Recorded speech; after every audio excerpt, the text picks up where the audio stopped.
Faking Forgiveness. Act 1. Discovery and the Setup. Chapter 1. Discovery of Infidelity. Emma's day begins like any other, but when she notices Mark's phone buzzing with a series of messages, something feels off. Mark has been distant for weeks, distracted. She grabs the phone, intending to bring it to him. But as she glances at the screen, her heart freezes. An explicit message catches her eye. It's from a number she doesn't recognize. Her curiosity, mixed with a gut-wrenching sense of dread, compels her to unlock the phone. What she finds is shattering. The messages are intimate, filled with affectionate words and plans to meet in secret. Photos exchanged between Mark and another woman, clear evidence of his infidelity, flash on the screen. Emma's hands begin to shake as she scrolls through months of deceit. Her breath quickens, and it feels like the walls are closing in on her. The emotional weight is crushing. In one moment, the foundation of her marriage collapses. Instead of confronting him right away, Emma spends the rest of the night in a daze. The disbelief slowly shifts into clarity. She lies awake in bed, staring at the ceiling, while Mark sleeps soundly beside her, oblivious to her discovery. Every tear she sheds is a release of the love she once had for him. Her emotions begin to harden. Anger rises inside her. He doesn't just deserve to be left. He deserves to suffer for his betrayal. And with that, a chilling determination takes hold. Chapter 2. Collecting Evidence. Over the following weeks, Emma transforms from a heartbroken wife into a calculated strategist. She starts building a portfolio of Mark's affair, collecting every piece of evidence she can find. Late at night, when Mark is asleep or at work, Emma meticulously screenshots the incriminating texts, photos, and hotel receipts. She notes dates, times, and locations, all while keeping her composure in his presence. Her research extends beyond the affair. Emma starts looking into his professional life, analyzing his relationships at work, his upcoming projects, and his vulnerabilities. She uncovers financial details, credit card transactions that lead her to hotels and restaurants he visited with the other woman. Every piece of information becomes a weapon in her arsenal. Emma realizes she can destroy more than just his marriage. She can unravel his entire life. She discovers weaknesses in his career, friendships, and financial status. It's all there, laid out before her, like a game board, and she holds all the pieces. With every new discovery, her resolve strengthens. Mark's world is going to fall apart, and it's going to happen so slowly that he won't even see it coming. Chapter 3. The Calm Confrontation. After weeks of preparation, Emma decides it's time to confront Mark. But unlike the dramatic showdown he might expect, she approaches him with a cold, calculated calm. One evening, after dinner, she sits him down and asks if he has something to tell her.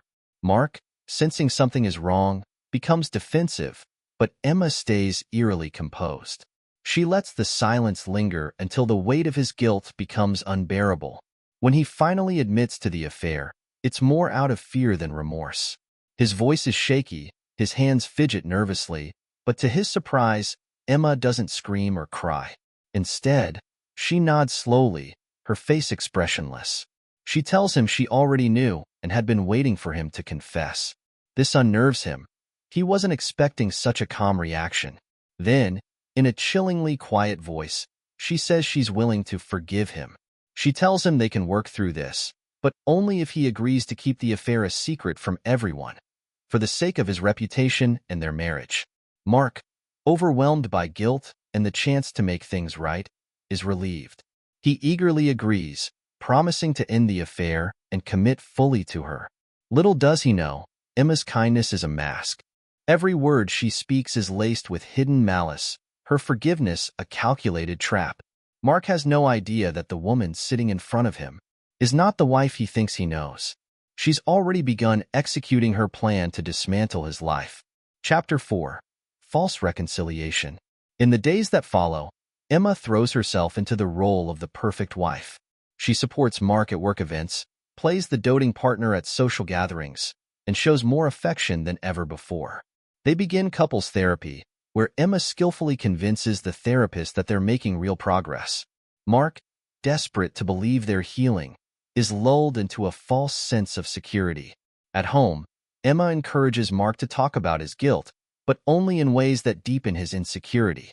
She reminds him, in subtle ways, that he's lucky to have a second chance, that he doesn't deserve her forgiveness, but she's choosing to give it. Mark starts to lean on her emotionally, relying on her more and more as the guilt of his actions weighs him down. All the while, Emma quietly chips away at his confidence. In therapy, she shares anecdotes that paint him in a slightly negative light, making him seem weak or incompetent. Mark doesn't notice the pattern, but it begins to affect him subconsciously. At work, she attends his events, whispering quiet reassurances that further manipulate his perception of reality. She has become his rock, the one person he believes is still on his side. But this is all part of Emma's grand deception. Chapter 5. Mark's growing guilt. As the months pass, Mark becomes increasingly racked with guilt. He's convinced that Emma has forgiven him, but something feels off. At times, she'll make subtle comments that remind him of his betrayal, just enough to keep the guilt fresh in his mind, but never enough for him to accuse her of bringing it up deliberately. Mark starts doubting his ability to make things right. He becomes anxious, overcompensating in his efforts to please Emma. But no matter what he does, the weight of his guilt never lifts. Emma's calm demeanor only adds to his torment. He begins to think that maybe he doesn't deserve her forgiveness. Maybe he's the one ruining their reconciliation. The constant undertone of guilt in their conversations pushes him further into his reliance on Emma. He believes he owes her everything for staying with him. He starts to isolate himself from friends and family, afraid they'll judge him if they find out the truth. Slowly, Emma becomes the center of his universe, the only person he believes understands his remorse. But this is exactly what Emma wants. With Mark emotionally dependent on her, she now has complete control over his life. He's trapped in a web of guilt, and soon, she'll begin the process of dismantling everything he holds dear. Act 2. The sabotage begins. Chapter 6. Workplace sabotage begins. Emma knows how important Mark's job is to him. It's his identity, his pride, the one area where he feels completely in control. She's about to change that. Under the guise of wanting to help him balance work and home life, she offers to manage his schedule. Mark, eager to believe that their marriage is healing, accepts her help without hesitation. Little does he know, he's handing over the keys to his professional downfall. Emma's sabotage starts small, almost unnoticeable. She accidentally schedules key client meetings for conflicting times, forcing Mark to apologize and scramble for last-minute changes. When he needs crucial documents for presentations, they conveniently go missing, leaving him unprepared and fumbling in front of his bosses. Emma even starts leaking incorrect data to his team, making it seem as though Mark is behind a string of errors that cause confusion and delays. As the mistakes pile up, Mark's reputation at work begins to unravel. His once steady and reliable image shifts into that of someone disorganized and incompetent. He's called into meetings with his supervisors, who express concern over his recent lack of performance. Mark, unaware that Emma is the puppet master behind these blunders, becomes increasingly stressed, unable to explain how everything seems to be going wrong at once. Meanwhile, Emma watches from the shadows, relishing the slow collapse of his professional life. Every failure at work chips away at Mark's confidence, feeding his growing dependence on her and pushing him further into her trap. Chapter 7. Sowing doubt among friends and family. Emma's next target is Mark's social circle. She knows that if she can isolate him from his friends and family, he'll become even more reliant on her. At family gatherings and social events, Emma plays the perfect wife, but she subtly discredits Mark with carefully crafted comments. She'll laugh lightly and say, "Mark's been so forgetful lately, haven't you?" Or mention how stressed he seems, planting seeds of doubt about his mental stability. These offhand remarks seem harmless on the surface, but they begin to take root in the minds of those closest to Mark. Friends and family start to notice his mood swings, which have become more frequent due to the mounting pressure he's under at work. Behind the scenes, Emma takes it further. She sends anonymous texts and emails to Mark's friends, insinuating that he's been bad-mouthing them or gossiping behind their backs. Trust within his social circle erodes, and friends start pulling away. Mark, sensing the growing distance, begins to feel isolated. He confronts a few close friends, only to be met with coldness or vague responses. Confused and hurt, Mark turns to Emma for support, unaware that she is the very person orchestrating his social downfall. Emma comforts him, playing the role of the loyal wife while secretly enjoying how easy it is to manipulate everyone around them. Chapter 8. Financial Sabotage. With Mark's professional and social life crumbling, Emma turns her attention to their finances. She starts making unauthorized purchases using their joint credit cards, expensive, unnecessary items that Mark would never buy. When the bills arrive, Mark is shocked to see how quickly their expenses have spiraled out of control. He questions Emma, but she plays innocent, feigning concern and confusion, suggesting maybe he's forgotten about the purchases or that there's been a mistake with the bank. But the financial sabotage doesn't stop there. Emma, pretending to be supportive, offers investment tips that are entirely fabricated. She convinces Mark to put money into risky stocks or questionable ventures, assuring him that they'll pay off in the long run. Instead, these investments lead to significant losses, adding to Mark's already mounting stress.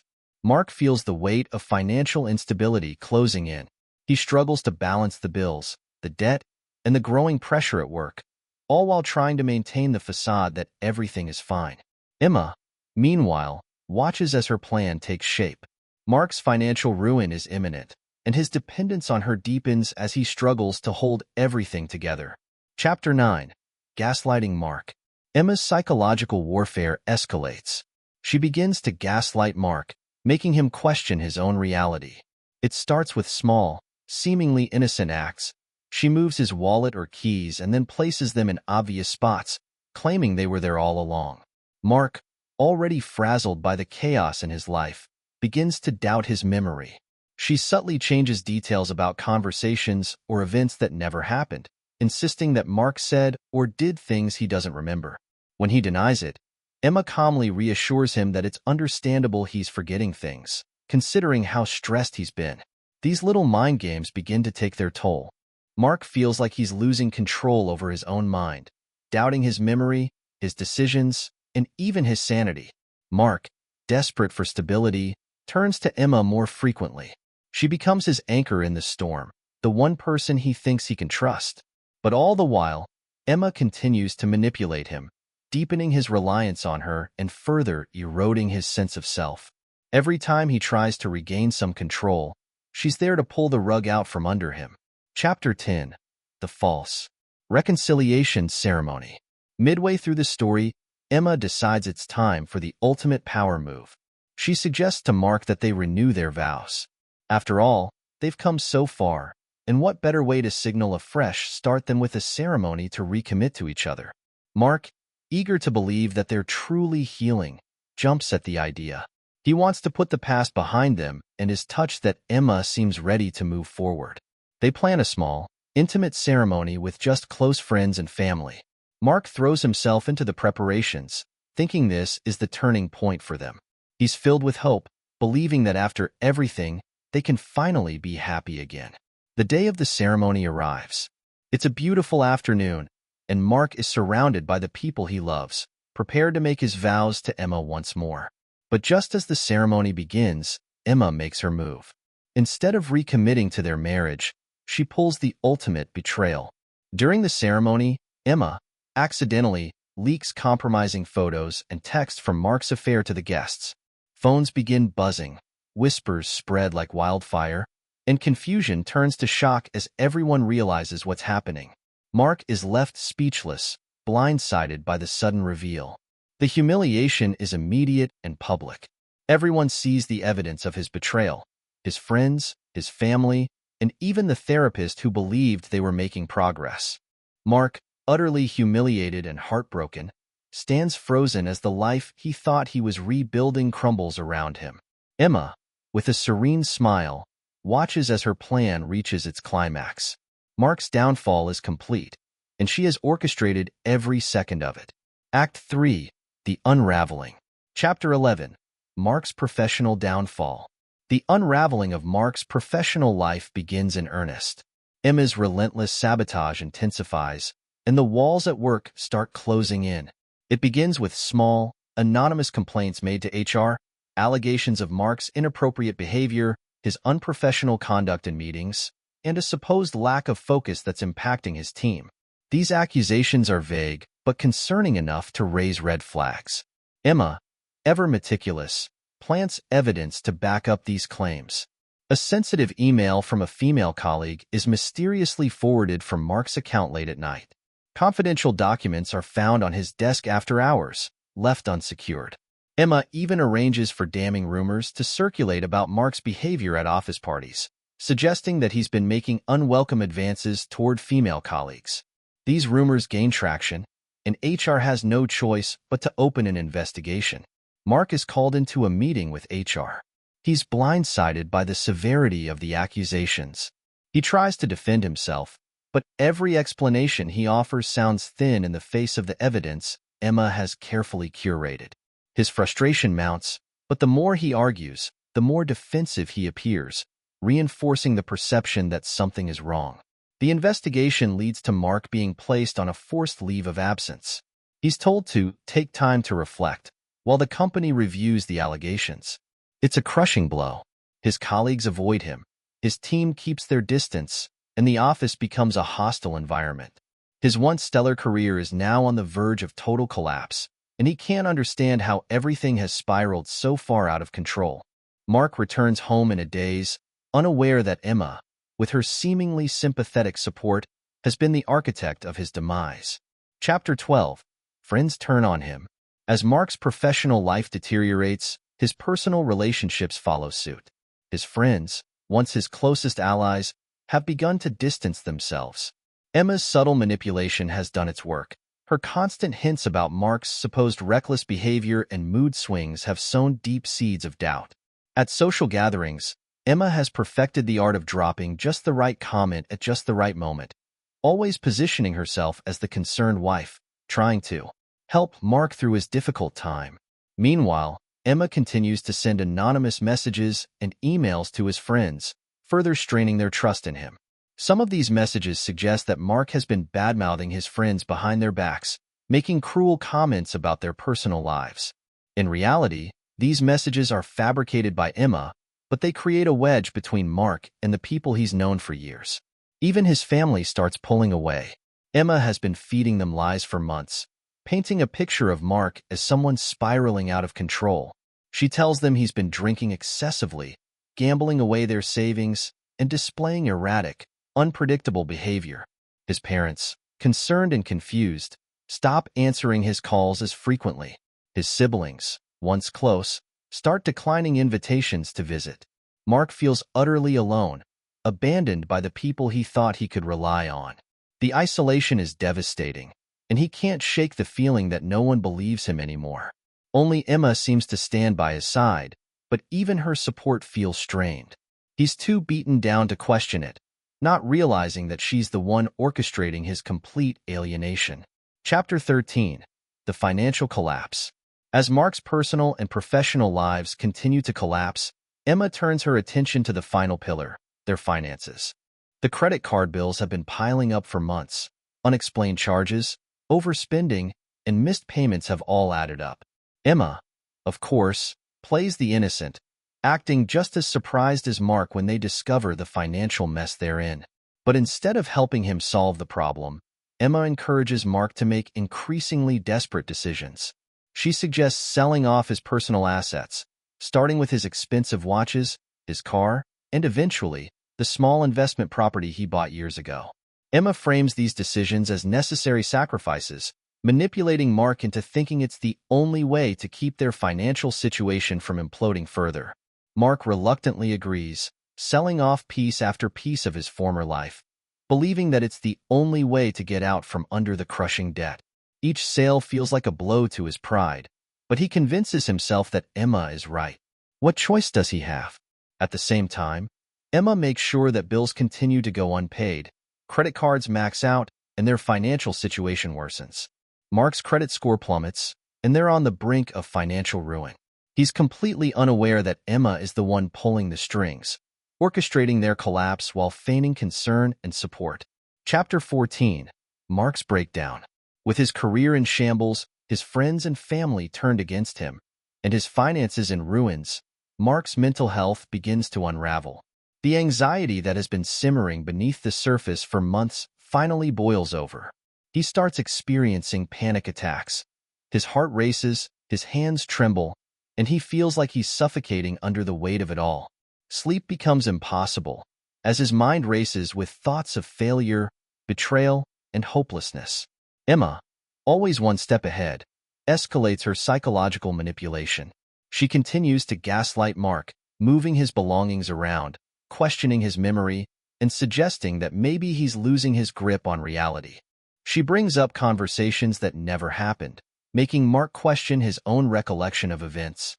The gaslighting is relentless, eroding his confidence and leaving him feeling disoriented and paranoid. When Mark tries to explain what he's experiencing to Emma, she plays the concerned wife, gently suggesting that maybe he should see a therapist.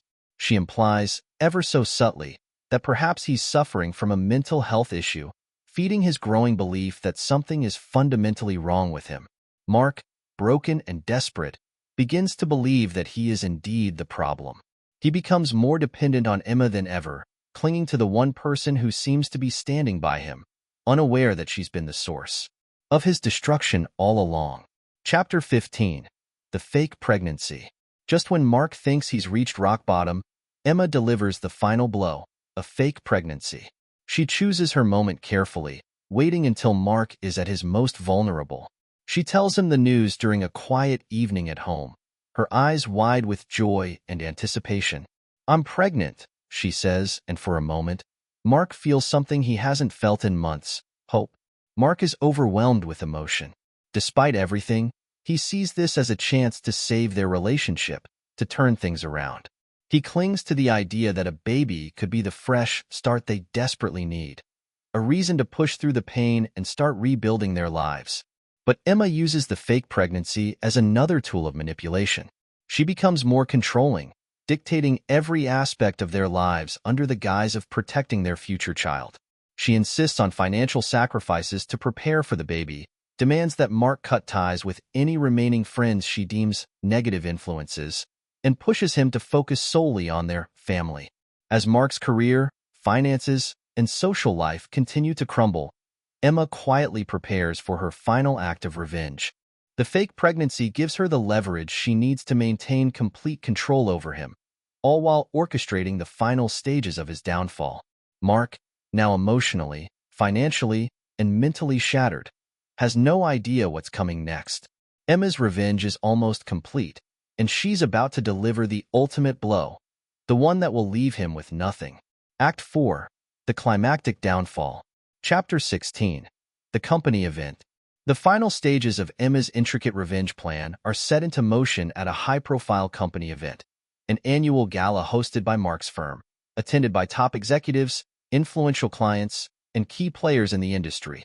The event, a glittering affair at an upscale hotel ballroom, is meant to be a celebration of success, a night to network and showcase achievements. For Mark, it was once a symbol of pride and accomplishment, but tonight, it will mark the catastrophic end of his career. Emma has been planning this moment for months. Every subtle sabotage, every seed of doubt, and every piece of incriminating evidence has been carefully orchestrated to lead to this grand reveal. She dresses impeccably for the event, playing the part of the supportive wife, her smile masking the cold calculation underneath. She knows that tonight, Mark will lose everything, and this time, it will happen in front of an audience that matters. As the night unfolds, Mark is unaware of the storm brewing. He's doing his best to keep up appearances, shaking hands with clients, chatting with colleagues, and making small talk with his boss. But beneath the surface, he's unraveling. His forced leave of absence has left a stain on his reputation, and whispers of misconduct have already begun circulating in the office. Mark feels the tension, but he reassures himself that he can fix things, that with enough effort, he can climb back up and rebuild what he's lost. Emma lingers nearby, always within earshot but never drawing too much attention. She waits for the perfect moment, her phone hidden discreetly in her clutch, ready to execute the final stage of her plan. At the peak of the evening, when the ballroom is full and Mark is in the middle of a conversation with his boss and senior colleagues, she makes her move. With a few taps on her phone, Emma leaks the incriminating evidence she has been carefully collecting. Photos of Mark in compromising situations, pictures that could be misinterpreted as evidence of an affair or misconduct, emails that have been altered to suggest unethical behavior at work, financial records showing dubious transactions, some of which implicate him in corporate fraud. Every piece of evidence is timed perfectly to hit inboxes and social media feeds just as the event reaches its height. Within minutes, phones begin buzzing. Colleagues exchange confused glances as they check their notifications, their expressions shifting from confusion to shock. Mark notices the sudden shift in the room. Conversations drop off, and a tense silence begins to spread. His boss pulls out his phone, his brow furrowing as he reads something on the screen. Mark's heart sinks, the weight of dread settling in his stomach. "Mark," his boss says, his voice low but laced with anger. "What the hell is this?" Before Mark can respond, the room seems to close in on him. Colleagues he has known for years stare at him with a mixture of disbelief and disgust. He can hear whispers spreading, people murmuring about the photos, the emails, the damning evidence that has just been made public. His boss steps forward, holding out his phone, the incriminating emails displayed on the screen. "Care to explain this?" Mark stares at the screen, his mind racing, trying to piece together what's happening. The emails aren't real, they can't be. But the weight of the evidence is overwhelming, and his explanations fall flat in the face of such meticulously crafted proof. His boss's eyes are cold, and the room feels suffocating. I didn't do this," Mark stammers, his voice trembling as he tries to defend himself. "This is a mistake. There's something wrong." But it's too late. His boss, livid and embarrassed that this scandal is unfolding at such a prestigious event, doesn't want to hear any excuses. "You're done here, Mark. Effective immediately." The words hang in the air, a death sentence for his career. The scene is humiliating beyond anything Mark could have imagined. His colleagues, some of whom he once considered friends, are now avoiding eye contact, pretending not to know him. The room feels like it's spinning as he tries to process the gravity of what's just happened. Emma watches from a distance, her expression neutral, as if she's just another guest witnessing the fallout. Mark's professional life is over. In the span of a few minutes, years of hard work have been obliterated. He has no defense, no way to clear his name. The evidence Emma leaked is too convincing, too damaging. His reputation is in tatters, and there's no coming back from this. In the aftermath of the confrontation, Mark is forced to leave the event in disgrace. As he walks out of the ballroom, head down, whispers follow him. He feels the eyes of everyone in the room on his back, judging him, condemning him. Outside, the cool night air hits him like a slap, but it does nothing to clear the fog of humiliation clouding his mind. Emma meets him outside, her face a perfect mask of concern. She reaches out to touch his arm, but Mark pulls away, too numb to react. He can't look at her. He can't look at anyone. All he knows is that his career, his reputation, and his life as he knew it are over. And the worst part is, he still has no idea that the person he's been leaning on for support is the very one who orchestrated his downfall. Chapter 17. Mark loses everything. In the wake of the catastrophic company event, Mark's life spirals completely out of control. The humiliation of being fired in front of his colleagues lingers like a dark cloud, and the fallout is swift and merciless. His bosses move quickly to remove him from the company, making the termination official the following day. With his professional reputation in shambles, finding new employment is nearly impossible. News of his alleged misconduct spreads throughout the industry, and even those who were once his staunch supporters distance themselves, unwilling to associate with a man tainted by scandal. At home, the atmosphere is suffocating. Mark, once confident and successful, now feels like a shadow of his former self. His phone, once buzzing with calls and emails from friends and colleagues, now sits silent. No one reaches out to him anymore. His social circle, the people he had considered his closest friends, have all turned their backs on him. Emma's calculated comments, the seeds of doubt she planted about Mark's behavior, drinking, and supposed instability, have grown into full-blown rumors, and now those who once trusted him view him with suspicion. Emma plays her role to perfection. She stays by his side, offering what appears to be unwavering support. She strokes his hair, reassures him that they'll get through this together, and pretends to share in his despair. But behind her sympathetic facade, Emma is quietly reveling in his complete downfall. Every word of comfort, every touch of affection is laced with a cruel satisfaction. Mark is utterly oblivious to the fact that the woman who appears to be his only source of stability is the mastermind behind his destruction. Their financial situation deteriorates rapidly. With no job and mounting debts, Mark is forced to sell off personal belongings, his car, expensive electronics, and even family heirlooms, just to keep up with bills. Emma encourages these decisions, always framing them as the only logical next step given their dire circumstances. Creditors call daily, and the threat of foreclosure on their home looms large. Emma offers just enough reassurance to keep Mark from completely breaking, making him believe that, despite everything, they still have each other. As Mark sinks deeper into despair, his physical appearance deteriorates as well. The once meticulously groomed man now looks unkempt. Dark circles form under his eyes from sleepless nights, his clothes hang loosely on him as he forgets to eat, and his once steady hands tremble from the overwhelming stress. He spends his days pacing their nearly empty home, wondering where it all went wrong. While Emma watches quietly from the sidelines, her expression carefully neutral. Mark is penniless, friendless, and emotionally shattered. The man who once had everything, a thriving career, respected reputation, and a seemingly loving wife, now has nothing. And still, he clings to Emma, believing she's the only person who hasn't abandoned him. Little does he know, she's about to deliver the final blow that will leave him utterly destroyed. Chapter 18. The Revelation. One evening, as Mark sits slumped on their worn-out couch in their now sparsely furnished living room, the weight of his failure pressing down on him, Emma quietly enters the room.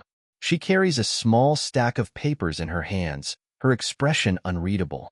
Mark looks up, weary, expecting her to offer another reassuring word, another comforting gesture, but instead, she hands him the papers without a word.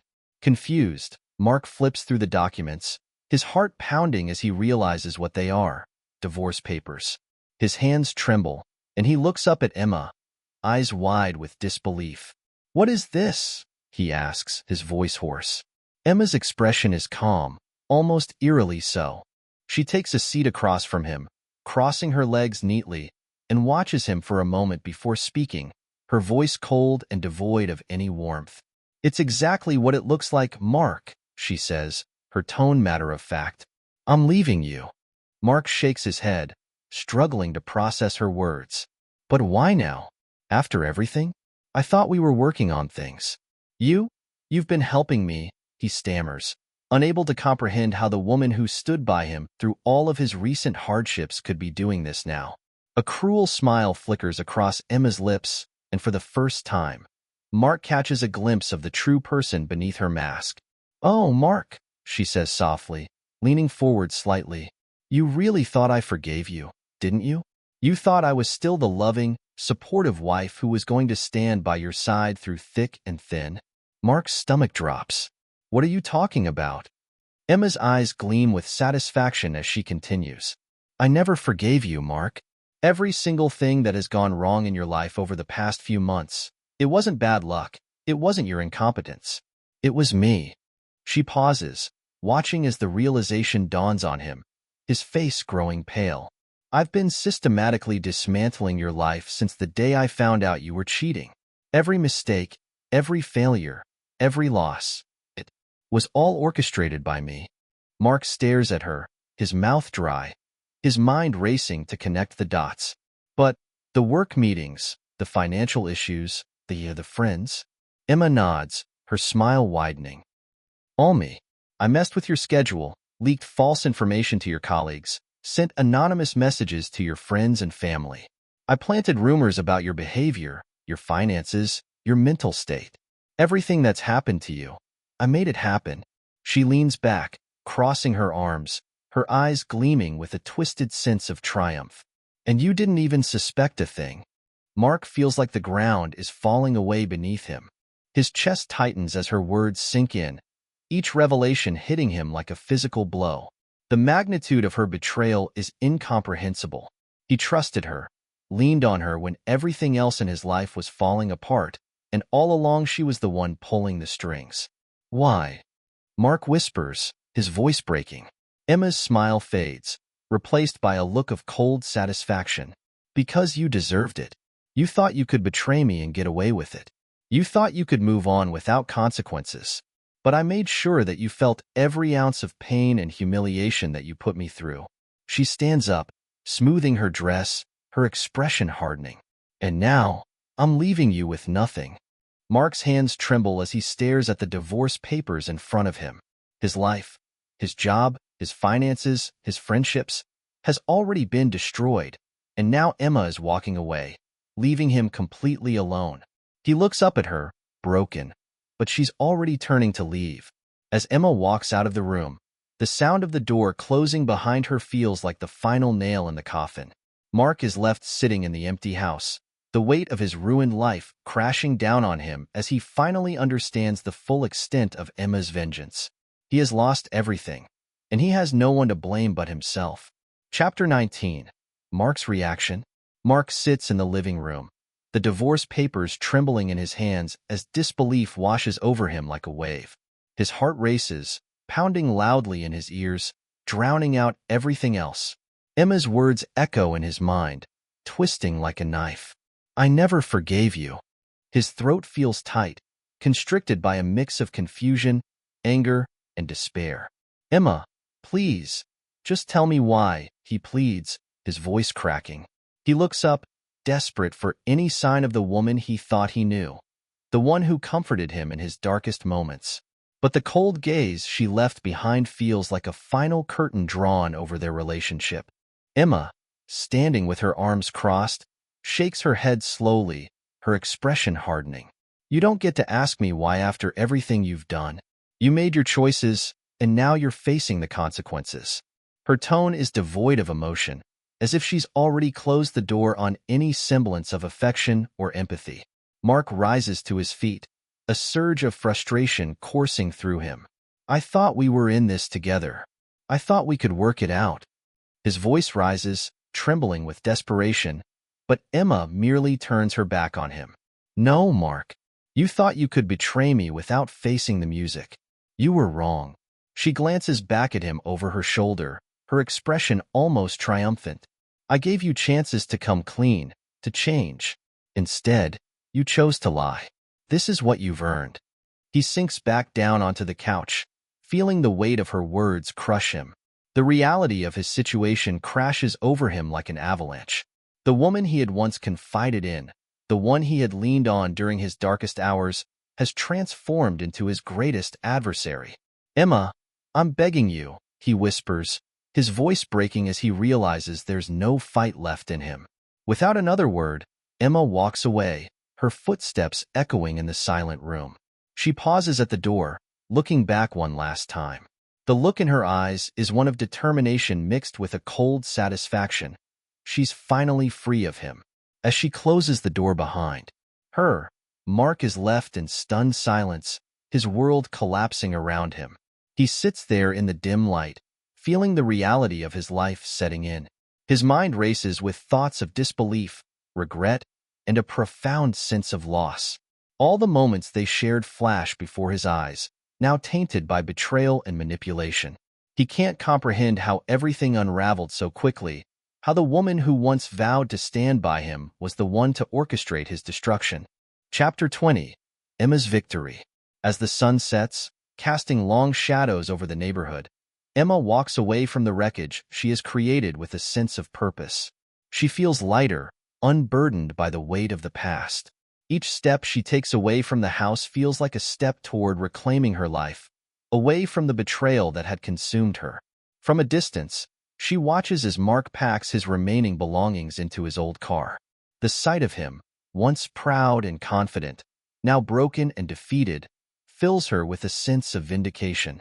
She stands there, hidden behind a tree, her heart pounding with a mixture of triumph and relief. The man who had shattered her trust is now a shadow of his former self, isolated and destitute. Mark struggles to lift boxes and bags, his hands shaking as he fumbles with items that were once integral parts of their shared life. Emma can see the pain etched across his features, the disbelief in his eyes as he contemplates how quickly everything has changed.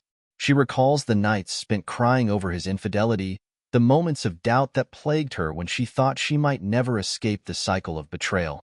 But now, as she watches him, she knows she's taken back her power. With each item he loads into the trunk, she feels a wave of satisfaction wash over her. She has orchestrated his downfall with precision, turning the tables on the man who thought he could play with her heart without consequences. The chaos he brought into her life has been transformed into her greatest strength. She smiles, realizing that she has emerged victorious.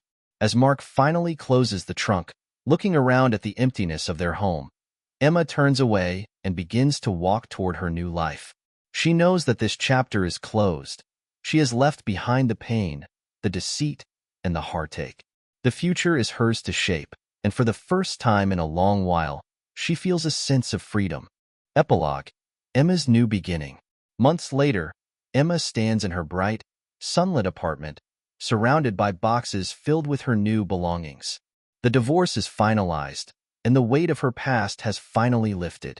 She takes a moment to reflect on the journey she has undertaken, her transformation from a betrayed wife to the architect of her own justice. As she unpacks her things, she smiles at the memories of the last few months, the laughter with friends who have supported her, the nights spent rediscovering herself, and the feeling of empowerment that comes from taking control of her destiny. She has rebuilt her life from the ashes, turning her pain into strength and her heartbreak into resilience. Emma thinks back to the moment she handed Mark those divorce papers, the rush of satisfaction that filled her as she laid bare the truth of his betrayal. She feels no guilt for what she did.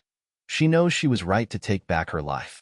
Her heart swells with pride, knowing she is stronger than she ever believed possible. In this new beginning, Emma has embraced her independence. She has begun to pursue her passions, rekindling her love for art and engaging with a community that uplifts and inspires her. She's formed deep connections with people who respect and value her, rather than manipulating her for their own gain. Standing in front of the mirror, she admires the woman looking back at her. The once timid figure is now filled with confidence and purpose. Emma's journey is far from over, but she's ready to face whatever challenges lie ahead. She knows that she has finally emerged from the darkness and is now walking a path filled with light and promise. With a smile on her face, Emma closes the last box and steps into her newly decorated living room. The future awaits, bright and full of possibilities. She takes a deep breath, feeling alive, free, and victorious, ready to embrace her new beginning.